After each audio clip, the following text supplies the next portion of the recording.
Hey folks, thanks for tuning in. Look, I'm gonna be honest. It's been a rough week for all of us. And to tell you the truth, I wasn't sure about this episode of the show. It's been a struggle, a lot of soul searching. How was I supposed to find the funny in the middle of all this madness? Well, this is what I know. To get through life, you do what you do with the gifts you were given. I find the funny. That's what I do. So for this episode, we're going to sit in the eye of the storm of Bedlam. We've been hit, and we know we're going to get hit again. But for right now, the sun is shining, it's blue skies, and we can take a look at all the damage, assess the foolishness and the ridiculousness of it all. And we'll do it together. Let's get to the rundown. Protests have erupted all across the country. Demonstrators demanding justice and change in this country. Tens of thousands of Americans marching tonight in cities across the country, calling for change in the wake of George Floyd's death. And if we swing around, I want you to take a look. The crowd stretches as far back as you can see.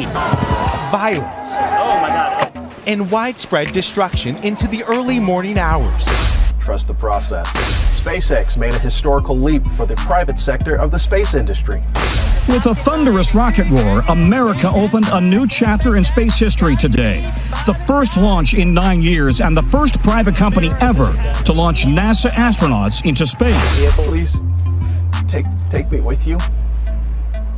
Please take me with you. Donald Trump's presidency continues to be, well, a Donald Trump presidency. President Trump was waging war with Twitter after they fact-checked 2 of his tweets, saying Twitter shouldn't be allowed to do that. President Trump lashed out at his first defense secretary, General James Mattis, calling him the world's most overrated general. The president ripped the nation's governors for being weak. You have to dominate. If you don't dominate, you're wasting your time. They're going to run over you. You're going to look like a bunch of jerks. I never would have used with any of the 4 presidents I've worked for. He lies. He lies about things.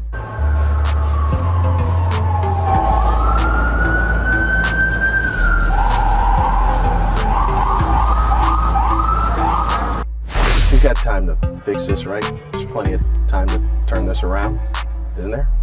There's not. Oh, and in case you forgot, the coronavirus is still a thing, and it just went Michael Crichton on us. A group of monkeys have attacked a medical official in India, stealing blood samples of people who had tested positive for coronavirus. I doff my cap to you, 2020. Well played. What's...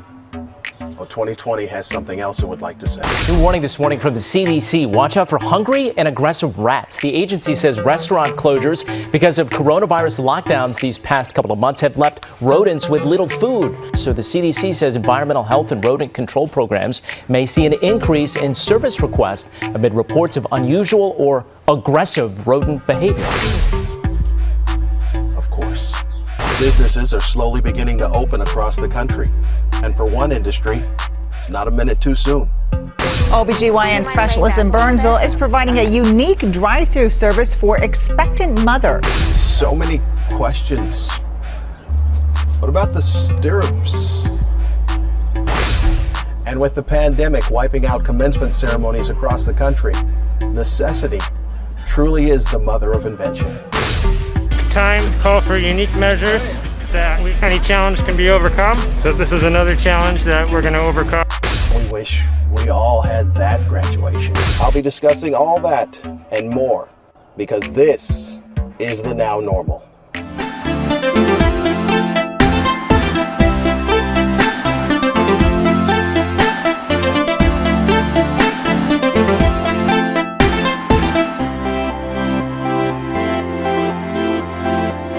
People, what is happening? Thanks for tuning in and welcome back to the Now Normal. I, of course, as always, am your host, Lamont Ferguson. And keep in mind, I think all of this is happening because Iron Man died. Oh, spoiler alert. My first story has to be about the protests all across the country, sparked by the horrific death of George Floyd at the hands of a police officer in Minneapolis. We are going to begin with tens of thousands of Americans marching tonight in cities across the country, calling for change in the wake of George Floyd's death. Here in Washington tonight, the streets around the White House are packed as day-long protests in several locations merge into what could be one of the largest demonstrations against police brutality in this country's history. The scene was much the same in Philadelphia today, where thousands carried signs and called out George Floyd's name. Ain't no power like the power of the people, because the power of the people don't stop. That is a lot of people. That is a lot of America. I've got a lot to get through, so let's dig in. It's been said that America's at a tipping point. It's a watershed moment. The pile of dust that we've been sweeping under the rug for decades has now gotten so big that no one can ignore it anymore. Well, not no one. The line has been drawn, and it's systematic racism believers on one side and the it's just a few bad apples believers on the other. And the tension is building. Now, while we all seem to agree that what we saw done to George Floyd was horrific and inhumane and should have never happened, we can't all seem to agree on what the bias was behind it. One side proclaims that this was centuries of a racist system that makes it so that black lives are not as important as white lives to white people, while the other side proclaims that this is an example of a poorly trained police officer and 3 other officers that were also poorly trained. Okay, so it's 4 poorly trained police officers. And that's the problem. The problem is with the police, not with racism. And the two sides stand on the edges of a ravine, yelling and screaming with the hopes of advancing ground. We have social media. That should help, right? I mean, that was the idea. It brings us closer together, keeps us in touch. Well, much like the Learning Channel, social media has strayed very far from its mission statement. Is it really working for anyone in the sense of bringing us closer together? Tell me, from all the exuberance you had when you found out that you could connect with old high school friends, remember that? Oh man, I can connect with all my buddies. I remember all the fun times we had in high school. I cannot wait to hear from my friends. Remember that? Remember that enthusiasm? Now tell me, how many of them have you unfriended? I'll tell you, I'm not big on unfriending because I like to know what the other side is up to. But I will 30-day snooze the shit out of somebody. 30-day snooze? That's my jam. Though I did recently have to unfriend someone that I didn't even know, let alone know how I ended up being friends with this person. I think it was a high school connection thing, you know, where you see those things like this person has friend requests and they have these mutual friends and you find out the common ground is high school. Until I saw some of his posts. And then I realized, oh, this is a party I can't be at. He kept posting news stories about crimes committed against white people by black people. And his offered solution was they should be tied to a car bumper and dragged until nothing was left. If you'd like to know why that was his solution choice, you take a few minutes to look up a news story about a good Texas man named James Byrd. But I digress. My point is this. I've said for many years, social media is the best and worst invention we have ever come up with. Being able to sit behind a keyboard and spew out every thought that comes into your head, that could not have been a good idea on paper. Now it's gotten to the point where we unfriend anyone that, well, we've just heard enough from. It's the ultimate in passive aggressiveness. Unfriend. It has friend in the title.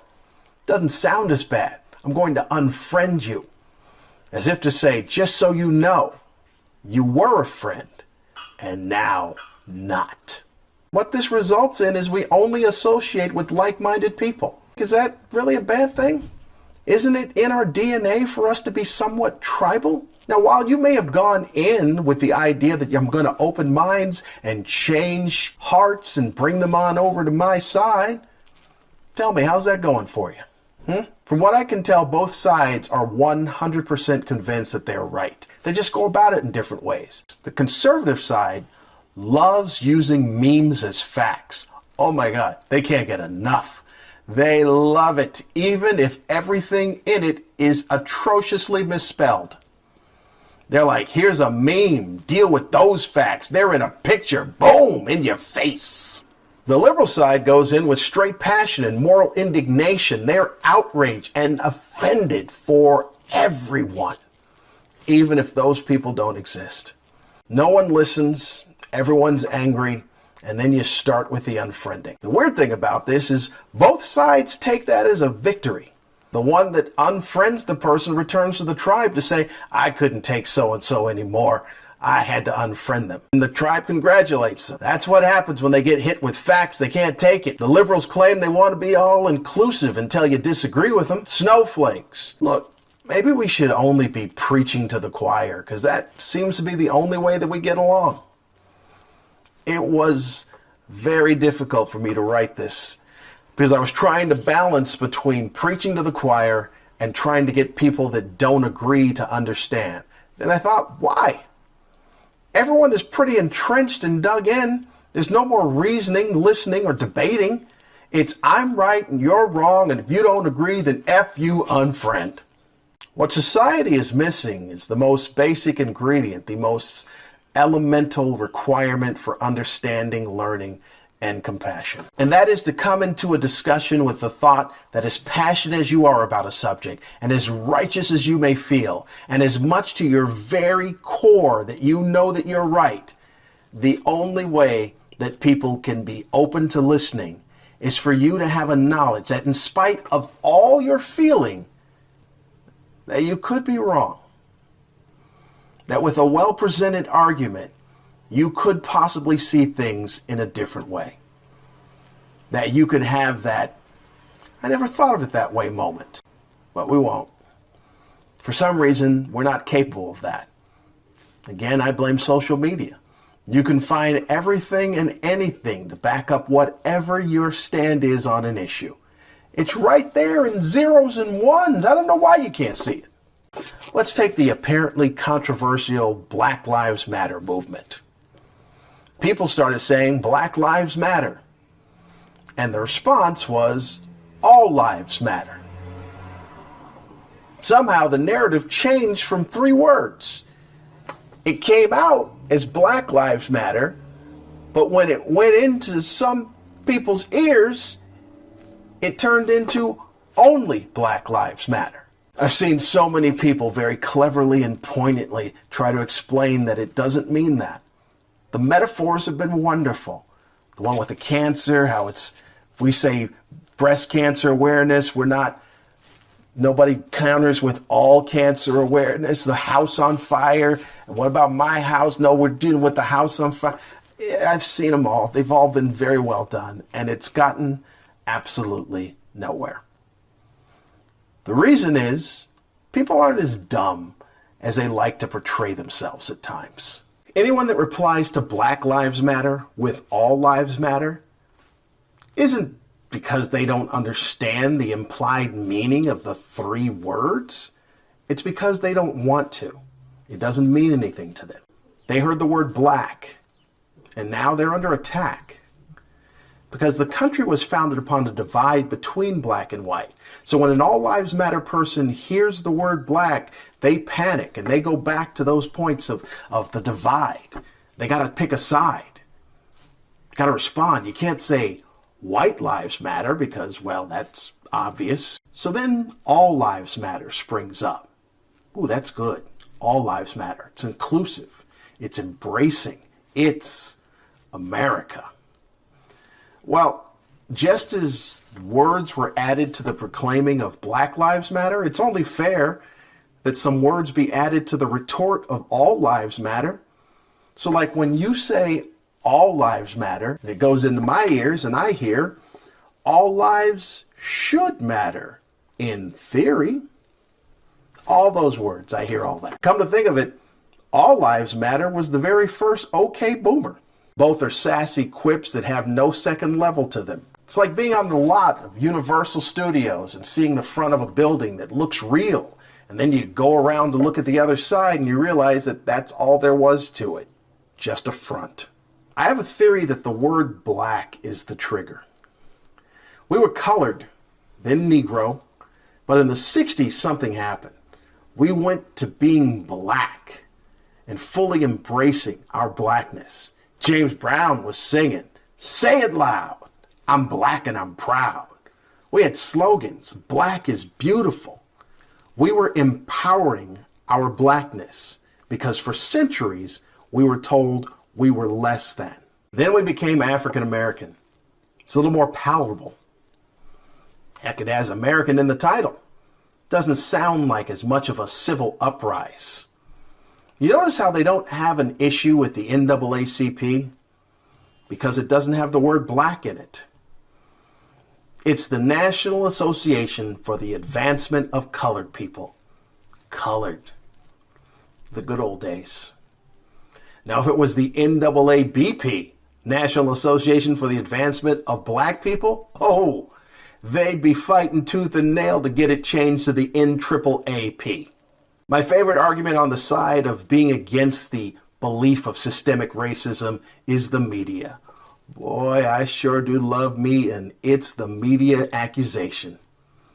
The media drives the story and gets people angry. The media gets people scared. If you quit watching CNN and all the other liberal media outlets, everything would be fine. The media is the problem. You know the media is not a person, right? It's not like when I tune to CNN, the news is completely different than what I see on Fox. For example, Trump is still president on both networks. The way they say the media would be like a town that has two newspapers, where one claims that a resident died and the other one is busy saying, no, they didn't. But let's say all the "it's the media" people are correct. We're all so easily manipulated that the media is controlling us all. Do you really want the scrutiny of, if we're all so dumb, what makes you so smart? Do you really want all that judgment up in your business? So hold on. You can see through all of this? You. The 47-year-old dude with roommates? You're the chosen one of intellect? All the rest of us are too stupid to make a decision, but the dude that can't tell the difference between there, and there, you can see through the matrix. Okay. Another thought on the long-awaited awareness of systemic racism is about one of my favorite defenses.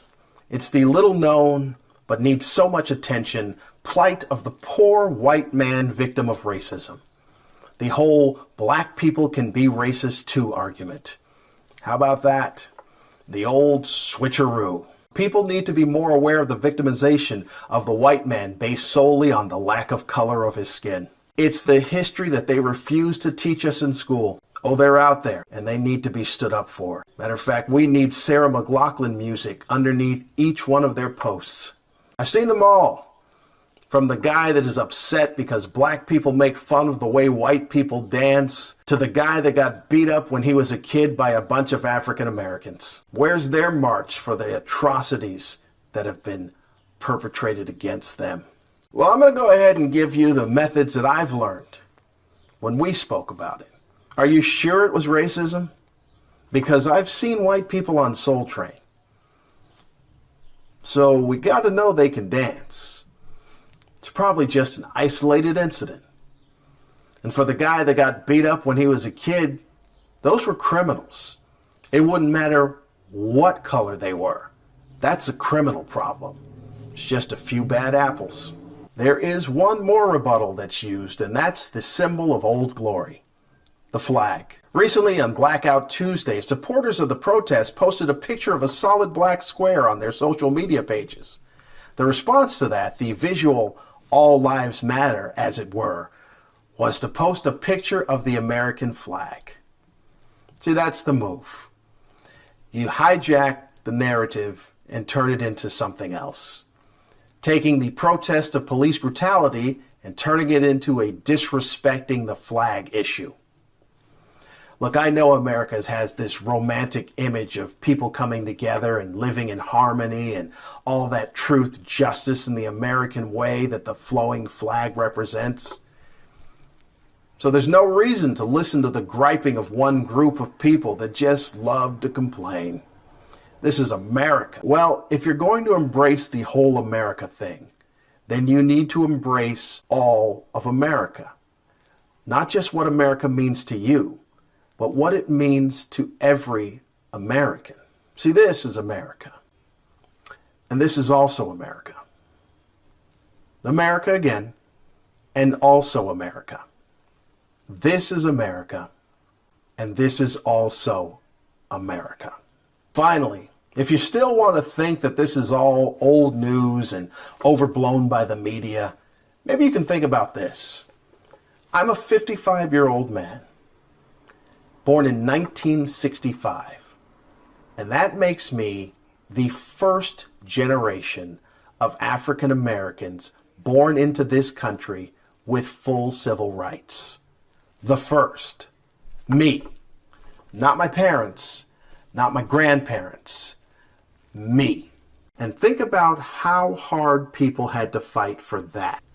I was born 100 years after slavery ended, and it took legislation for me to have the same rights that white people are automatically granted.